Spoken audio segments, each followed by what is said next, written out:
Hello दोस्तों, कैसे हैं आप सब। एक बार पुनः आप सभी का आपके अपने चैनल शिव कोचिंग क्लासेस पर स्वागत है। दोस्तों, आज का टॉपिक है कार्बोहाइड्रेट्स क्या है, इसके वर्गीकरण करके चार प्रमुख कार्य लिखिए। ठीक है, ऐसा ही डायरेक्ट क्वेश्चन पूछा जाएगा। इसके पहले मैंने एक क्वेश्चन और कार्बोहाइड्रेट्स का कराया था, कार्बोहाइड्रेट्स किसे कहते हैं और जल अपघटन के आधार पर कार्बोहाइड्रेट्स के प्रकार। तो उस वीडियो को भी आप लोग देख लेना। तो क्लास 12 केमिस्ट्री का सिलेबस चल रहा है दोस्तों। तो चलिए देखते हैं सबसे पहले कार्बोहाइड्रेट्स की परिभाषा।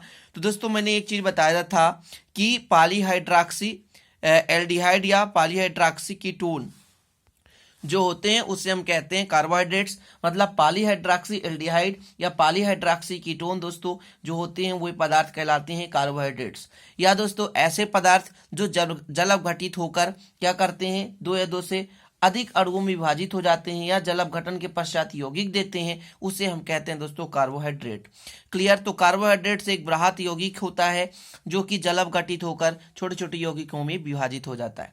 बस सिंपल सा आप लोगों को थोड़ा सा दो लाइन याद रखना है कि यहाँ पर देखिए परिभाषा, प्रकाश सक्रिय पॉलीहाइड्रॉक्सी एल्डिहाइड या कीटोन कार्बोहाइड्रेट से। या दूसरा परिभाषा, वे पदार्थ जो जल अपघटित होकर इनका निर्माण करते हैं, मतलब दोस्तों यौगिकों का निर्माण करते हैं। यहाँ पर लिख लें यौगिकों का निर्माण करते हैं तो कार्बोहाइड्रेट्स कहलाते हैं। मतलब ऐसे आसान सा परिभाषा आप याद कर सकते हैं।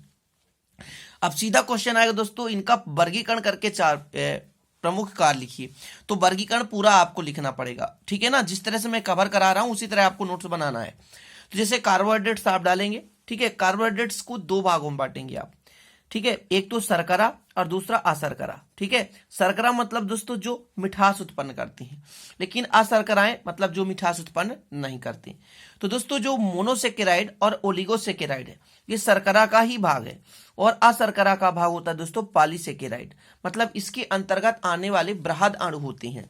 मतलब कई मोनोसेकेराइड के एकलक इकाइयां आपस में जुड़ते हैं तो पॉलीसेकेराइड कई सारे, बहुत ज्यादा, 10 से ज्यादा अणु, इनके 10 से ज्यादा अणु यहाँ पे होने चाहिए। लेकिन 1 से 10 तक यदि ये मोनोसेकेराइड जुड़ रहे हैं तो ओलिगोसेकेराइड तक कहलाते हैं, ठीक है। तो ये मोनोसेकेराइड मतलब सिंगल अणु, ठीक है। और ओलिगोसेकेराइड मतलब दोस्तों इससे ही बनकर मतलब मीडियम अणु, ना तो बहुत बृहद ना तो छोटा। तो छोटा तो हो गया मोनोसेकेराइड और मीडियम हो गया ओलिगोसेकेराइड, और दोस्तों पॉलीसेकेराइड मतलब बहुत ज्यादा बृहद अणु, ठीक है। तो ये भाग ऐसा बांटे शर्करा को दो भागों में, मोनोसेकेराइड और ओलिगोसेकेराइड। मोनोसेकेराइड के एग्जांपल लिख लें, ग्लूकोज, फ्रैक्टोज, गैलेक्टोज हो गया, ठीक है। और दोस्तों ओलिगोसेकेराइड के एग्जांपल लिख लें, डाइसेकेराइड, डाइसेकेराइड में सुक्रोज लिख लें, है ना। ट्राइसेकेराइड, इसको रेफिनोस लिख लें। और दोस्तों टेट्रासेकेराइड तो स्टेकियोस लिखें, ठीक है। स्टेकियोस ही है, कियोस है दोस्तों, ठीक है, स्टेकियोस। एक एक एग्जांपल याद कर लें, काफी होगा। तो ये क्लियर हो चुका होगा। तो स्क्रीनशॉट मैं चाहता हूं कि आप लोग ले लें। ये रहा आपका परिभाषा, और इसके बाद ये वर्गीकरण पूरा यहां से पूरा, ठीक है।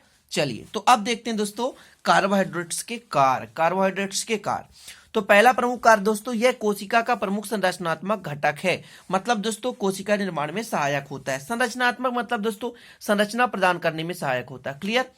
दूसरा दोस्तों यह जैव ईंधन की तरह कार्य करता है और जीवधारियों को कार्य करने के लिए ऊर्जा प्रदान करता है। ऊर्जा प्रदान करता है दोस्तों, आप लोगों को पता होगा जिस प्रकार से पेड़ पौधों में प्रकाश संश्लेषण क्रिया होती है उसका अपोजिट जीवधारियों में दोस्तों जैसे ग्लूकोज है C6H12O6। ऑक्सीजन जीवधारी लेते हैं, जैसे मनुष्यों की बात करें चाहे अपन की बात करें, इसमें दोस्तों ऑक्सीकरण होता है। क्या होता है? ऑक्सीकरण, ऑक्सीकरण होता है। और ऑक्सीकरण होने के फलस्वरूप दोस्तों बनाता है क्या? कार्बन डाइऑक्साइड, और दोस्तों H2O का निर्माण करता है। साथ में दोस्तों कुछ ना कुछ मात्रा में ऊर्जा उत्पन्न करता है, जिसी कारण से अपन को ऊर्जा मिलती है। इसमें दोस्तों 6 अणु ले लें तो 6 कार्बन डाइऑक्साइड और 6 H2O का निर्माण होता है। तो इस प्रकार से कार्बोहाइड्रेट्स के कार्य में हम कह सकते हैं कि दोस्तों कार्बोहाइड्रेट्स के माध्यम से अपन क्या प्राप्त करते हैं? ऊर्जा प्राप्त करते हैं। जैसे आपका ग्लूकोज है, आप लोग देखते होंगे कि गेम होता है, कहीं भी खेल होता है दोस्तों स्कूलों में कहीं भी, तो ग्लूकोज दी जाती है क्योंकि ग्लूकोज से डायरेक्ट एनर्जी मिलता है ना, इसी कारण से ग्लूकोज दी जाती है। तो दो हो गए। तीसरा देखें दोस्तों लीवर में कार्बोहाइड्रेट्स ग्लाइकोजन के रूप में आरक्षित रहते हैं जो जल अपघटित होकर आवश्यक ऊर्जा प्रदान करते हैं। मतलब हमने तो पहले ही बता दिया कार्बोहाइड्रेट्स क्या है, जो जल अपघटित होकर यौगिक देते हैं। तो लीवर में दोस्तों ग्लाइकोजन के रूप में आरक्षित रहते हैं कौन, कार्बोहाइड्रेट्स, और जल अपघटित होकर हमें ऊर्जा प्रदान करते हैं। जैसे दोस्तों ग्लाइकोजन है, पहले ग्लूकोज में टूटता है, इसके बाद ऊर्जा मिलती है। ठीक है, अगला दोस्तों सेल्यूलोज घास और पौधों में पाया जाता है, जो घास चरने वाले जानवरों को ऊर्जा प्रदान करता है। ठीक है, यहां पर घास चरने वालों को दोस्तों ऊर्जा प्रदान करता है, क्योंकि जानवरों के शरीर में सेल्यूलोज को ग्लूकोज में जल अपघटित करने वाले विशिष्ट एंजाइम पाए जाते हैं। मतलब दोस्तों जो सेल्यूलोज होता है वो घास और पौधे में पाया जाता है। आप लोगों को पता होगा दोस्तों, जैसे जानवर हैं सभी के सभी जो हरे पौधे शाकाहारी जानवर होते हैं जो, तो हरे पौधे का सेवन करते हैं। हरे पौधे से दोस्तों उनको क्या मिल जाता है, सेल्यूलोज। सेल्यूलोज जब टूटता है दोस्तों तो मतलब विभिन्न प्रकार के एंजाइम में अपघटित होकर ग्लूकोज बनाता है, और ग्लूकोज से फिर हमको कार्बन डाइऑक्साइड H2O में अपघटित होकर ऊर्जा प्राप्त होती है। ठीक है, तो ये रहा कुछ दोस्तों प्रमुख कार्य।